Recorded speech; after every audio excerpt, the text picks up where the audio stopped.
Pas crier, pas joyer. Pas crier, pas joie. Pardon, papa. Ok, c'est mon nom. Ça, papa. Oh. Ça. Bon, on même pas ça pour cela, non? Ok. Oh, on va te faire où? Ou fin pere sou moun kou nou ap zin nou pou di pardon. Ou papa nou espère même nou boss. Ça y ba on si to parler là, oui. Oui, ça va, nous tu vas parler là, il bosse.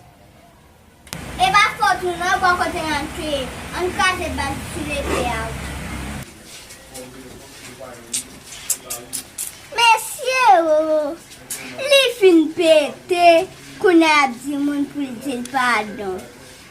Nous t'a vrin.